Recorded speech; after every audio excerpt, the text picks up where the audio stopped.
The Flint coastline and banks of the Dee offer a changing landscape that's neither land nor sea, but somewhere in between. The rich mud of the estuary attracts thousands of birds every winter, while in spring you can hear the skylarks singing and the distinctive call of the natterjack toads near the salt marsh.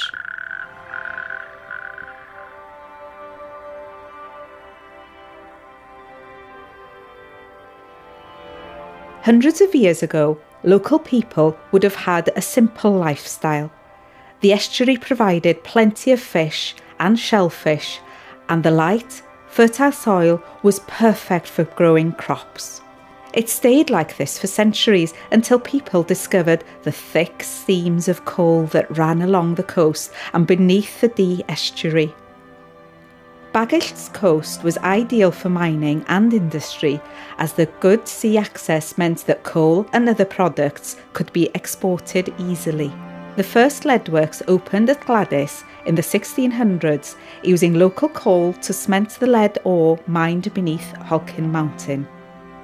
The new technology of the Industrial Revolution enabled deeper coal mining, and numerous collieries opened around Bagillt. By the 1800s, leadworks and other factories lined the shore, fuelled by the plentiful coal from local collieries. Carts piled with coal, lead, copper and zinc headed to Bagillt dock to be loaded onto 30 ships a day. Later, Dee Bank Gutter was also developed into a wharf by the Dee Banks Leadworks and served the Leadworks and Bettersfield Colliery. Regular steamship sailings also brought passengers from Liverpool, and Bagillt soon became somewhat a tourist spot. Visitors were met by horse-drawn vehicles and taken to Holywell, Flint, Denbigh and St Asaph. In 1848, the Chester to Holywell Railway opened, followed by the opening of Bagillt Station a year later. This brought a new era of prosperity to the village, as well as giving villagers and tourists easy access to Flint, Chester and Liverpool. Bettersfield Colliery became the largest and most important colliery in the Bagillt area. It opened in 1872 and provided work for 3 generations of miners, but the chambers were so low that the men had to work on their knees, making for very uncomfortable working conditions. It also became known as a lladd-dy, the slaughterhouse, because there were so many accidents. Sadly, the strikes and depressions of the 1920s and 30s hit Bettersfield Colliery hard. It never fully recovered, and eventually it closed in 1933. The impressive engine house is the only one left along the Flintshire coast and serves as a reminder of the area's coal mining industry. The 20th century brought 2 world wars with it, and many of the young people who worked along the coast find themselves leaving Bagillt and waving goodbye to their loved ones.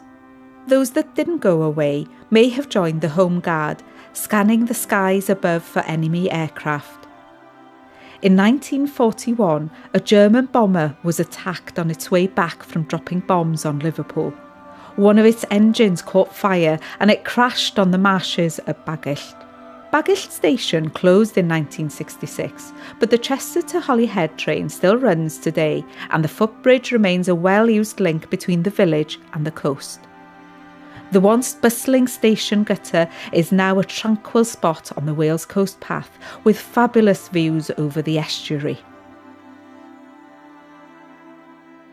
The site of the former copperworks is now a community garden with fruit trees and vegetable plots, as well as several beehives.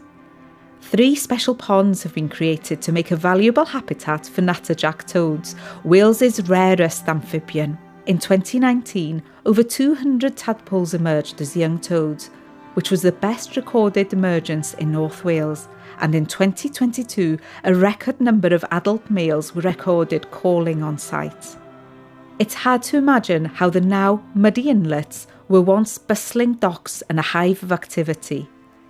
The heavy industry has disappeared, and the coast is quiet now, but numerous small boats, often owned by generations of the same family, still use these old quays for fishing and cockling. The Miller Tunnel that was built to drain water from Halkin Mountain lead mines is still here and is a popular spot with locals and walkers on the Wales Coast Path.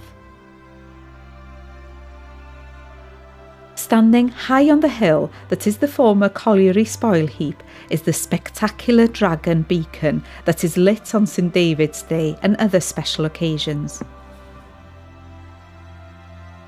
Today, nature has softened the scars, but there are still clues in the landscape to the history of this fascinating area.